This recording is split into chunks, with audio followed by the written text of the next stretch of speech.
Strategies, plan and planning are quite important in any of your tests in your life. So here we are going to discuss about the time management skill in your OET Reading Part A. Most of the candidates from our experience that they have been facing a real challenge to complete Reading Part A in time with accuracy. Our target should be that we should be getting 20 out of 20 in your Reading Part A, but how? The point of fact is that they just go for scanning, but actually they don't know how to scan it. Scanning is kind of navigation. Navigation means that you should scan your text in this approach that when you look back again from an eagle eye approach, like when you look back again, you will be able to differentiate different things like some keywords, some nouns, let's say, some statistics or some important word should be marked differently. This is something that teacher can taught you that how can you scan it. It's a brain training. It's your, you can say scanning is always a brain training kind of thing. But important thing that is that you have to improve your skill.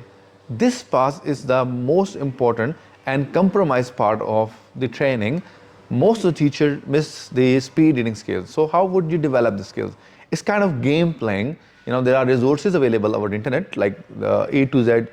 NHS Health is readily available over the internet, it's free of cost. There are different diseases from A to Z that has been published on that website.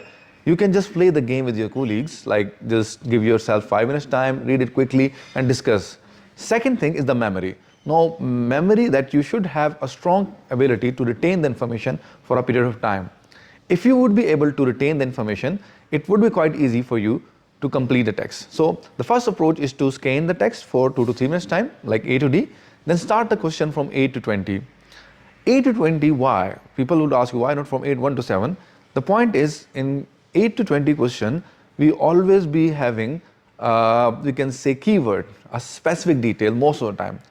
If you won't be able to understand a question, let's say it's a vague question, move on, do not waste your time over there, it's critical. Then 15 to 20, fill in the blanks, again the specific question, they will be also asking you something specific, keyword based questions. So comparatively speaking, 8 to 20 questions are easy because they will be asking you something specific, a keyword. Now moving on to 1 to 7. So in this particular strategy that we discussed, like skim and scan, what you have to do, read the whole paragraph once, go for 8 to 20 reading, 8 to 20 question actually, sorry. And then at the end, you should go for 1 to 7, maybe in the last 1 minute time. The second strategy is deep reading skills. Let's go for deep reading, all the text should be read with your normal speed. But try to confine your readings in 5 to 6 minutes time. Like you should be able to read all the text from A to D in 5 to 7 minutes time, with this fact that you should retain and remember almost 80 to 90% of the information. Moving on to the fact that in this part, you would start from 1 to 7, but without looking back to the text, because we should not move on to the transition. Similarly, when you are approaching toward question number 8, you read the question from your memory now, you can write down the answer and so on. If you won't be able to get any answer, like it's not a click, move on. At the end, you would be having maybe 1 or 2 minutes time. Then the question that will not be able to solve in that particular time, you have to solve in this time. I hope that this video will be helpful for you if you are struggling with reading part A.